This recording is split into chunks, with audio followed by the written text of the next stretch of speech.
નમસ્કાર દર્શક મિત્રો, જી ટીવી ગુજરાતી ન્યૂઝમાં આપનું હાર્દિક સ્વાગત છે। હવે જોઈશું સમાચાર વિગતવાર।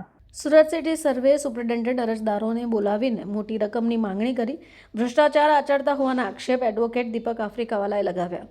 કચેરીમાં મોટા પાયા પર ભ્રષ્ટાચારની સામે તપાસની માંગ કરી। દીપક આફ્રિકાવાળાના જણાવ્યા અનુસાર તમામ પુરાવા રજૂ કર્યા છતાં કોઈ એન્ટ્રી પડી નથી। આપેલી અરજીઓ પણ ખોઈ નાખી। આમ કહેવાથી ફરીથી અરજી આપીને દસ્તાવેજો પુરાવા રજૂ કર્યા છતાં કોઈ એન્ટ્રી પાડી જ નહીં।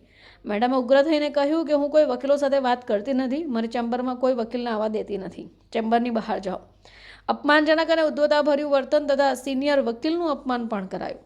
સિટી પ્રાંત અધિકારીઓને અપીલ કરતા તમામ પુરાવાઓ ગ્રાહ્ય રાખીને એન્ટ્રી પાડવા હુકમ પણ કર્યો છે। સાથે 7 મહિના જેટલો સમય થઈ ગયો છતાં નોંધ પાડી ન હોય, ભ્રષ્ટાચાર કરવા અંગેની કાર્યવાહી કરવા, અરજી અને પુરાવા ગુમ કરી દેવા, વડીલોનું અપમાન કરવા જેવા મુદ્દા કલેક્ટરને અંગે રજૂઆત કરાઈ। દીપક આફ્રિકાવાલા, એડવોકેટ અને નોટરી।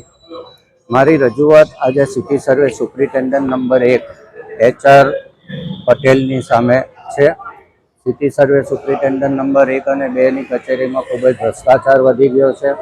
અરજદારોને ન્યાય મળતો નથી।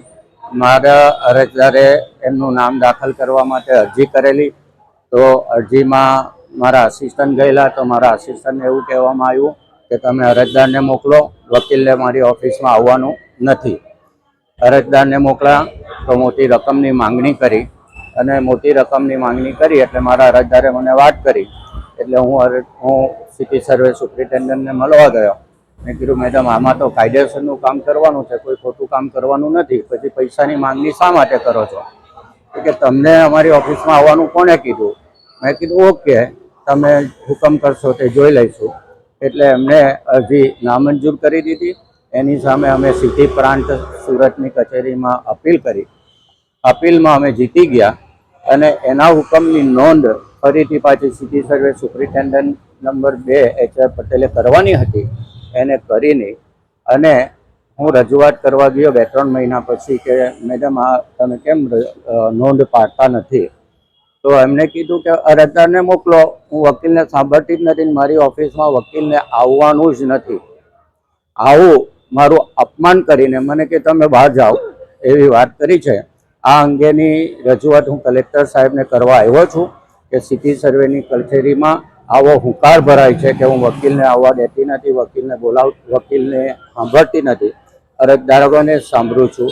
અમારું મંતવ્ય એવું છે કે અરજદારોને બોલાવીને ખોટી રીતે ધમકાવીને પૈસા પડાવવાની એમની દાનત રહી છે, ભ્રષ્ટાચાર કરે છે, અને ઓફિસમાં વકીલોને ઊભા રહેવાની બી જગ્યા નથી, બિલકુલ સંકડાશ છે।